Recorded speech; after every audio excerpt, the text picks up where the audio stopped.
먼저 JTBC가 왜 이렇게 됐을까요? 겉으로만 보면 만기가 돌아온 206억을 못 갚아서 터진 사건입니다. 그런데 진짜 원인은 따로 있더라고요.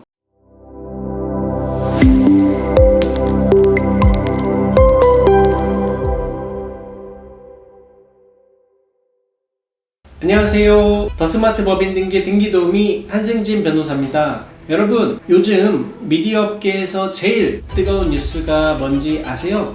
네, 맞습니다. JTBC가 법원에 회생을 신청했다는 소식이죠.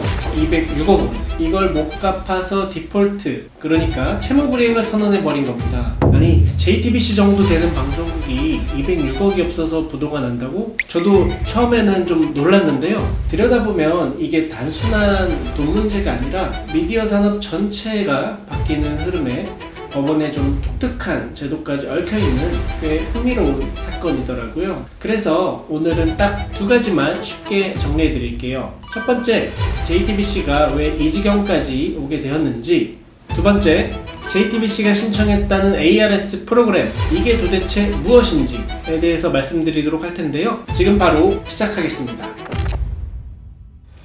먼저 JTBC가 왜 이렇게 됐을까요? 겉으로만 보면 만기가 돌아온 206억을 못 갚아서 터진 사건입니다. 그런데 진짜 원인은 따로 있더라고요. 오랫동안 쌓여온 구조적인 적자 때문입니다. 제일 큰 건 뭐니 해도 TV 광고 시장이 무너진 것입니다. 여러분, 요즘 본방사수 하시는 분 있으신가요?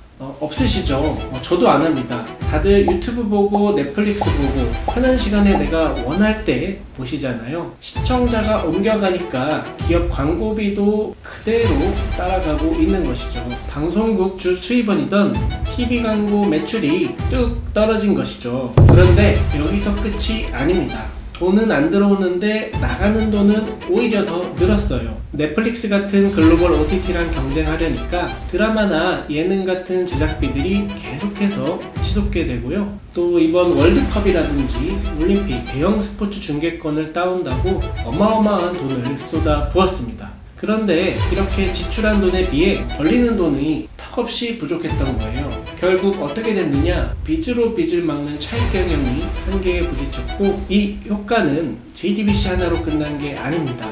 모기업인 중앙홀딩스, 콘텐트리 중앙, 메가박스 중앙, 중앙 P&I 그리고 JTBC까지 총 5개사가 줄줄이 회생을 신청했어요. 말 그대로 도미노처럼 무너진 겁니다. 참고로 중앙일보는 회생이 아니라 워크아웃, 그러니까 채권단이랑 재무구조를 개선하는 작업을 따로 진행을 하고 있고요. 그런데 여기서 재미있는 포인트가 하나 있습니다. 지난 6월 30일 법원이 결정을 내렸는데요. 다른 계열사 4곳은 그대로 회생 절차를 개시하기로 하고요. 그런데 JTBC만 결정을 보류해 줬습니다. 왜 그럴까요? 바로 JTBC가 ARS 프로그램이라는 걸 신청을 했고 법원이 이걸 받아들였거든요. 자, 여기서 오늘의 핵심 개념 나갑니다. 법인 운영하시는 분들, 기업 법률에 관심 있는 분들 꼭 알아두세요. ARS, 자율구조조정 지원 프로그램이라는 건데요. 쉽게 말하면 이런 겁니다. 법원이 너희 당장 강제 구조조정 들어가 하고 칼을 빼드는 게 아니라 정식 회생 절차 들어가기 전에 시간을 줄게, 채권자들 만나서 빚을 얼마나 깎을지, 언제 갚을지 너희끼리 한번 자율적으로 합의를 해봐 라고 이렇게 회생 개시 결정을 최장 3개월까지 미뤄주는 제도예요. 그럼 JTBC는 왜 굳이 이걸 신청했을까요? 바로 방송국이라는 특수성 때문입니다. 회생을 신청하기만 해도요, 법원이 회사 자산을 묶어버려서 돈 쓰는데 제약이 생깁니다. 그런데 정식으로 회생 절차까지 개시돼 버리면 어떻게 될까요? 법원 감독 아래서 주요 자금, 집행을 하나하나 다 허가 받아야 합니다. 방송국이 출연료 한번 주는데 법원의 허가를 기다려야 한다? 정상적인 방송 제작, 사실상 어렵겠죠. 이게 그냥 이론이 아니라 실제로 벌어졌습니다. 회생 신청 직후에 아는 형님 같은 예능 출연료, 스태프들의 용역비가 밀렸어요. 결국 7월 8일에야 법원에 허가를 받아서 밀린 출연료랑 제작비를 겨우 다 지급했다고 밝혔거든요. 방송이 멈추면 어떻게 될까요? 기업 가치가 순식간에 바닥을 치는 겁니다. 그러니까 JTBC 입장에서는 ARS는 방송은 방송대로 정상적으로 운영을 하면서 뒤에서는 채권단과 협상을 해서 회사를 살릴 수 있는 사실상 마지막 기회였던 겁니다. 자, 그럼 제일 궁금한 내용이죠. JTBC 앞으로 어떻게 될까요? 예상하는 시나리오는 크게 두 가지입니다. 첫 번째는 ARS의 협상 성공 시나리오입니다. 1차 보류기한이 7월 30일까지거든요. 이 안에 주요 채권자들이랑 채무조정 합의를 해내는 겁니다. 협상이 잘 진행되고 있으면 법원이 기간을 더 연장해 줄 수도 있고요. JTBC 입장에서는 중개권료도 재협상하고 뼈를 깎는 구조조정을 할 테니 한 번만 믿어달라, 이렇게 채권단을 설득해서 합의가 된다면 회생 신청을 취하고 정상기업으로 돌아가서 스스로 정상화를 추진할 수도 있겠습니다. 시청자 입장에서는 이게 제일 다행스러운 그림이겠죠.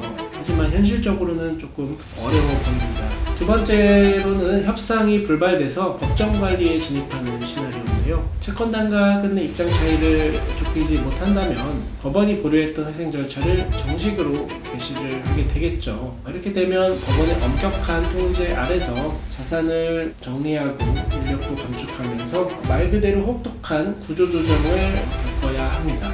다만 한 가지는 분명한데요. 어느 쪽으로 가든 우리가 알던 JTBC의 화려한 대작 드라마, 배우 예능의 제작은 당분간은 보기 어려울 것으로 생각이 됩니다.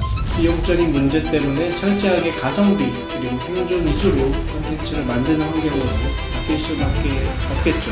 오늘은 JTBC의 회생 신청 사태를 통해서 미디어 산업의 위기 그리고 법원의 ARS 프로그램이라는 제도까지 같이 살펴봤습니다. JTBC 같은 대형 방송국도 시장의 흐름을 따라가지 못하면 한순간에 유동성 위기를 맞는다는 사실, 결국 기업 경영에서는 선제적인 리스크 관리 그리고 법적 제도를 제대로 알고 활용하는 게 얼마나 중요한지 다시 한번 우리에게 일깨워주는 사건이 아니었나 싶습니다.